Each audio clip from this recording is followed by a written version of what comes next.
7 minutes past 9. As part of one of the biggest girl bands of the last decade, Healy conquered the charts with the Saturdays' giddy mix of dance and pop songs. But now she's decided to go it alone, and her first solo album returns to her folk and rock roots. We'll be speaking to Una in just a moment. Very good morning to you. Good morning. Let's have a little listen first, yeah. then we'll chat.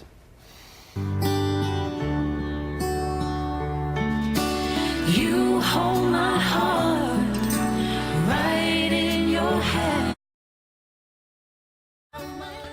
But you got the car going then? Yeah, it wasn't me driving it though. It was fake. I was worried, you know, we took the tarpaulin off, thought it's never going to go. Yeah, it got going, yeah. We mentioned at the top there. There's a distinctly kind of it's you with the guitar. It's quite a sort of simple sound. In a way, Yeah, isn't it? well, that's probably one of the more slowest songs. The album's out today, The Waiting Game, and it's got a collection of it's all original music, all songs I've written myself and co-written, and it's obviously a ballad, but I have got quite a few up-tempo and more sort of rocky folk rock. Country vibe.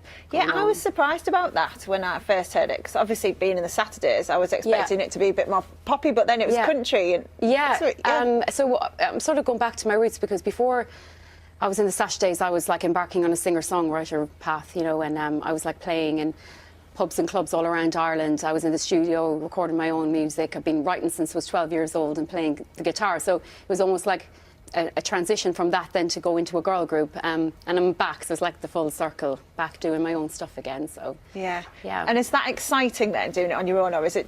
Are you scared? Yeah, of course it's very. It's scary, but it's brilliant at the same time. I'm so excited about it, and it's kind of like being given a second chance to do the music that I've always really wanted to do, and it's just so different. Like, it's absolutely so different, but I'm very excited. Country music often has the reputation of singing about very personal things, doesn't it? People often think about it like that, you know, tales being told about, you know, lives and lifestyles and whatever. Are you comfortable writing about your own life like that? Because there's a sense of that in this. The whole album is like all about my feelings, my emotions, my, you know, philosophies on life, and like The Waiting Game, for instance, all about like how you have to take the rough with the smooth, and you know, there'll be hard times, but there's also amazing times. And then it's all about my children inspire me so much, and my husband Ben, and my friends and family. But yeah, I like to write from the heart, and it's all very relatable stuff that people, when they listen to it, they can kind of like put themselves in my shoes, and then or on their own and take it for themselves. It's like, you know, as soon as any songwriter says they're talking about the hard times, everyone goes, "What are they then?" Yeah. Oh, there's ups and downs in life for everyone, you know, and you know, all the time that's just life, isn't it? You know.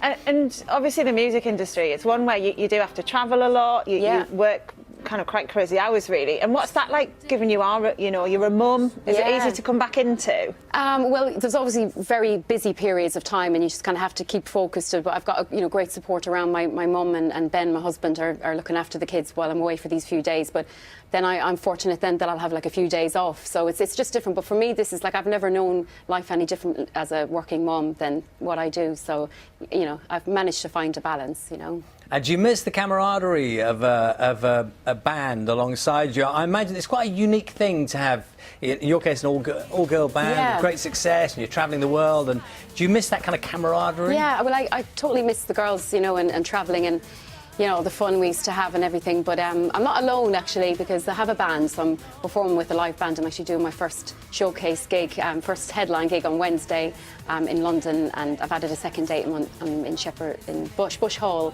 on 15th of May. I'm in the Sugar Club next Thursday, but I've got a live band with me, so I've traded the girls in for a few lads on instruments, you know. It's a bit different. No, but of course I miss the girls all the time, you know.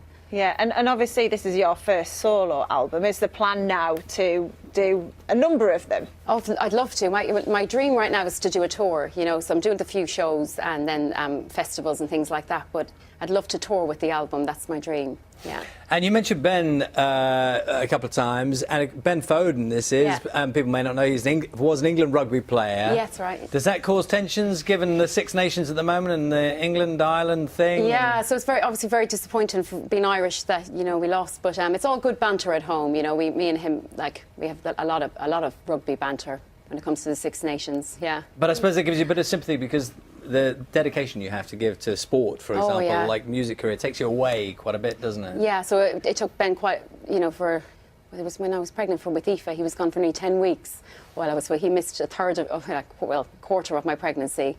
But he celebrated one of his tries when I was pregnant by doing this, so that was really sweet, you know. Oh, that's nice. Oh. Lovely to see you here this morning. Thank you very much. Thank you. Thanks so much for having me. And just a reminder, Una Healy's album is called The Waiting Game, and it's out now. Yes.